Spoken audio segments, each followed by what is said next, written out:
Assalamualaikum warahmatullahi wabarakatuh.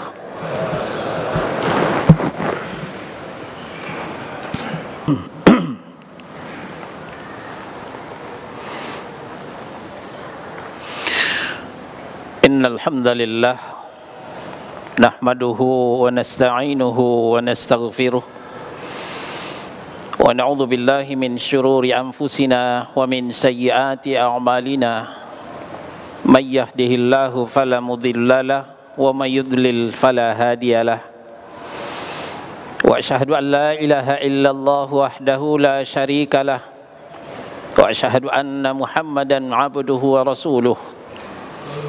Ya ayyuhalladzina amanu taqullaha haqqa tuqatih wa la tamutunna illa wa antum muslimun. Amma ba'du, fa inna asdaqal hadithi kitabullah wa khairal hadi hadi Muhammad sallallahu alaihi wasallam wa syarrul umuri muhdatsatuha wa kullu muhdatsatin bid'ah wa kullu bid'atin dhalalah wa kullu dhalalatin finnar. Faqala Allah tabaraka wa ta'ala fi kitabihil karim, a'udzu billahi minasy syaithanir rajim, wa ma kana lil mu'minin wala mu'minatin idza qada Allahu wa rasuluhu amran ay yakuna lahumul khiyaratu min amrihim wa may ya'sillaha wa rasulahu faqad dhalla dhalalan mubina. Ikhwana fid din, azakumullah. Saudara-saudara kaum muslimin jamaah Jumat Masjid Istiqamah Duren Sawit yang dimuliakan Allah. Ketika istana mengusulkan pejabat tinggi, calon pejabat itu tidak bisa langsung dilantik, dibawa terlebih dahulu ke Senayan untuk diajarkan uji kelayakan, uji kepantasan, atau yang lebih dikenal dengan fit and proper test. Ketika Senayan mengatakan tidak layak, ketika DPR mengatakan tidak pantas, maka calon tadi urung dilantik, terpaksalah RI 1 mencari calon yang lain. Itulah peraturan yang berlaku di negeri kita ini. Berangkat dari contoh, tanyakan kepada diri kita masing-masing dan jawab dalam hati, sudahkah kita layak disebut orang-orang yang beriman? Sudahkah pantas kita menyandang predikat orang-orang mukmin? Sudahkah kita melalui fit and proper test, uji kelayakan, uji kepantasan sebagai orang mukmin? Padahal yang dipanggil berpuasa bukanlah orang Islam. Yang dipanggil berpuasa adalah orang-orang mukmin. Ya ayyuhalladzina amanu kutiba alaikumus shiyam. Wahai orang yang beriman, bukan orang Islam. Wahai orang yang beriman, diwajibkan atasmu berpuasa. Kalau demikian, apa uji kelayakannya? Apa uji kepantasannya? Apa fit and proper testnya sebagai seorang mukmin? Mari kita simak Al-Ahzab surah 33 ayat 36.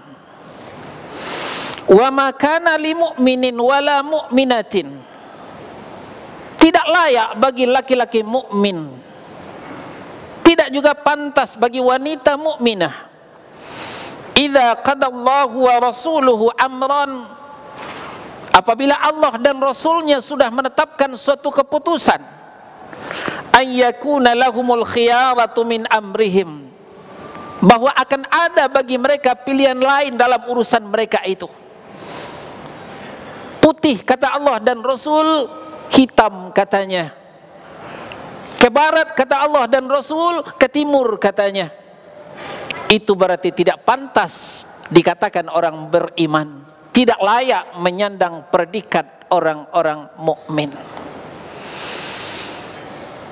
kronologis latar belakang sejarah turunnya ayat ini berkenaan dengan seorang sahabiat jalil yang bernama Zainab binti Jahsy, seorang putri bangsawan di kalangan Arab ketika itu. Bahasa kita kalangan ningrat berdarah biru.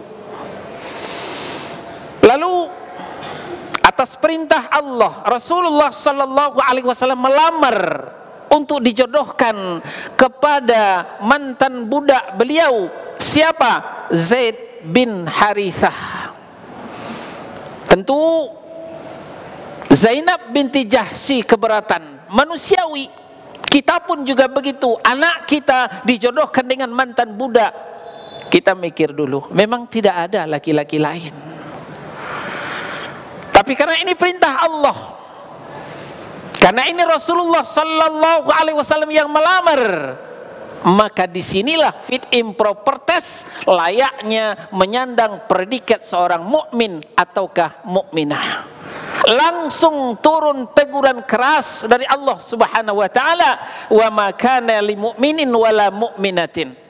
Tidak pantas bagi laki-laki mukmin, tidak layak bagi wanita mukminah. Idza qadallahu wa rasuluhu amran, apabila Allah dan Rasulnya telah menetapkan suatu keputusan, ayyakuna lahumul khiyaratu min amrihim, bahwa akan ada pilihan lain bagi mereka dalam urusan mereka, itu sama saja dengan mendurhakai Allah dan Rasul. Ayat ini ditutup oleh Allah, wa may ya'sillaha wa rasulahu faqad dhalla dhalalan mubina. Barang siapa yang mendurhakai Allah dan Rasulnya, berarti dia telah tersesat dengan kesesatan yang nyata. Saudara-saudara kaum muslimin, tadi kita sampaikan modal utama untuk puasa adalah imanan kamilan, iman yang sempurna, aqidah yang sahihah, aqidah yang bersih dari lumpur-lumpur syirik, tahayul, khurafat, keyakinan nenek moyang. Namun demikian, dengan ittiba'ur rasul, dengan ittiba'us sunnah, ini ternyata barometer sahnya keimanan kita. Ketika kita masih enggan mengikuti sunnah Rasul, ketika masih enggan mengikuti apa yang disampaikan Rasul, yang diperintahkan Allah, berarti keimanan kita masih jauh panggang daripada api. Siapa Zaid bin Harithah? Nanti kita ulas pada khutbah yang kedua. Aqulu qawli hadza astaghfirullah li wa lakum wa lisairil mu'minina wal mu'minat wal muslimina wal muslimat fastaghfiruh innahu huwal ghafurur rahim.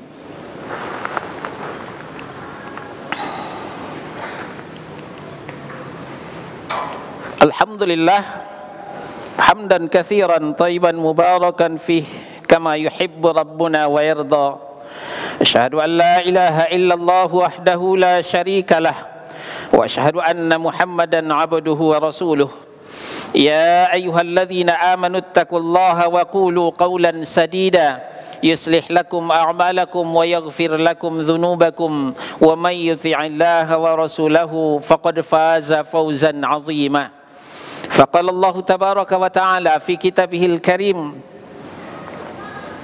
qul in kuntum tuhibbunallaha fattabi'uni yuhibbukumullah wa yaghfir lakum dhunubakum wallahu ghafurur rahim. Sosok Zaid bin Harithah yang dijodohkan dengan Zainab binti Jahsy, betul beliau mantan budak, tapi ternyata jiwanya jauh lebih merdeka daripada fisiknya. Zaid adalah ditemukan Rasulullah sallallahu alaihi wasallam di pasar budak, diperjualbelikan, lalu dibawa pulang, diasuh oleh Rasulullah sallallahu alaihi wasallam. Habis hari Harithah mencari putranya, hilir mudik dari hari ke hari, dari bulan ke bulan, tidak ketemu dengan putranya Harithah, putranya Zaid ini. Maka Maka akhirnya dia mendapat berita bahwa putranya Zaid adalah di tangan Muhammad sallallahu alaihi wasallam. Harithah segera meluncur ke Makkah dengan membawa uang yang banyak untuk menebus Zaid. Ketika Harithah datang, Zaid sedang mendengarkan kajian dari Rasulullah sallallahu alaihi wasallam. Harithah memanggil dari jauh, "Zaid, ke sini, ayahmu datang nak, ke sini, ke sini." Tapi Zaid tidak bergeming dari tempat duduknya. Beliau tetap khusyuk mendengarkan apa yang disampaikan Rasulullah sallallahu alaihi wasallam. Selesai kajian, baru Zaid berdiri menemui ayahandanya. "Zaid, ayo sekarang kita pulang. Kita ke kampung kita. Ayah bawa duit yang banyak. Ayah bawa uang yang banyak untuk menebusmu. Sekarang kita pulang." Tapi ternyata Zaid menggelengkan kepala. Zaid tidak mau dimerdekakan oleh ayahnya. Zaid lebih betah menjadi budak Rasulullah sallallahu alaihi wasallam daripada dimerdekakan. Harithah tidak kunjung putus asa. Dia menemui Rasulullah sallallahu alaihi wasallam. "Muhammad, ada apa? Tolong perintahkan Zaid pulang. Berapa uang yang kamu minta? Saya tebus anak saya." Lalu Rasulullah tampil memanggil Zaid. "Zaid, sini. Kamu boleh pilih. Pilih ayahmu, silahkan. Tidak usah dibebaskan, tidak usah ditebus. Atau pilih saya, tetap dengan saya." Ketika itu Zaid dengan tegas mengatakan, "Saya memilih Rasulullah sallallahu alaihi wasallam." Bayangkan saudara-saudara, Zaid memilih tetap jadi budak, tidak mau dimerdekakan asalkan betah bersama Rasulullah sallallahu alaihi wasallam. Ini yang kita sampaikan. Zaid walaupun mantan budak, tapi ternyata jiwanya jauh lebih merdeka daripada fisiknya. Mendengar ucapan yang tegas seperti itu, lalu Rasulullah menyampaikan kepada ayahnya, "Mulai detik ini," kata Rasulullah, "Zaid saya merdekakan tanpa ditebus." Maka kemudian Zaid diangkat oleh Rasulullah sebagai anak angkatnya. Ketika itu belum ada larangan mengangkat anak atau mengadopsi anak. Pelajaran bagi kita saudara-saudara kaum muslimin, inilah pantasnya Zaid dijodohkan oleh putri bangsawan Quraisy, yaitu Zainab binti Jahsy, karena jiwanya lebih merdeka. Dia lebih memilih Rasulullah, dia mencintai Rasulullah daripada kemerdekaan itu sendiri. Lalu bagaimana dengan kita saudara-saudara? Dengan bangganya kita mengatakan, "Saya seorang yang beriman, saya seorang mukmin." Apakah kita betah dengan sunnah Rasulullah sallallahu alaihi wasallam? Hanya gara-gara dikatakan kayak kambing, hanya dikatakan gara-gara kayak teroris, kita dengan enaknya berpisah dengan jenggot kita. Ini adalah sunnah yang paling ringan saudara-saudara. Kita dengan ringannya menyingkirkan jenggot kita karena tidak kuat mendengarkan kayak kambing atau teroris. Di mana iman kita? Layakkah kita menyandang predikat seorang orang mukmin? Kita ternyata belum istiqamah menyandang sunnah Rasulullah. Masjidnya sudah istiqamah, tapi kitanya tanya kepada diri masing-masing dan jawab dalam hati. Saudara-saudara, seharusnya kalau kita sudah mendapatkan petunjuk, kalau kita sudah mendapatkan hidayah sunnah Rasulullah, apapun yang terjadi, walaupun dibuli, dikatakan teroris, dikatakan wahabi, silahkan sepanjang jalan kita lurus. Jangan peduli dengan ocehan-ocehan di luar sana. Dikatakan Islam Arab, ya kita Islam Arab, karena Islam kita datang dari Arab. Jangan mau dibujuk, dirayu untuk berpindah kepada Islam Nusantara, karena Islam Nusantara adalah kejawen, bukan berdasarkan Al-Quran dan Sunnah, tapi berdasarkan kearifan lokal. Ini yang sesat, menyesatkan saudara-saudara kaum muslimin. Ayat yang kita bacakan tadi, istimewanya, istiqomahnya kita di atas sunnah Rasulullah sallallahu alaihi wasallam juga membuktikan kecintaan kita kepada Allah Subhanahu wa taala. Qul in kuntum tuhibbunallah fattabi'uni. Katakan kepada mereka, hai Muhammad, jika kalian benar-benar mencintai Allah, fattabi'uni, ikutlah aku, ikut sunnahku, ikut ajaranku. Dengan demikian, yuhibbukumullah, engkau akan dicintai oleh Allah, cintamu akan dibalas oleh Allah. Bila cinta berbalas cinta, itulah saat-saat yang indah di mana hati ini berbunga-bunga. Tapi bila cinta bertepuk sebelah tangan, itulah saat-saat duka nestapa di mana orang-orang menghindarkan. Bila kita menginginkan cinta berbalas cinta, hendaklah kita yang mencintai mengikuti keinginan yang dicintai.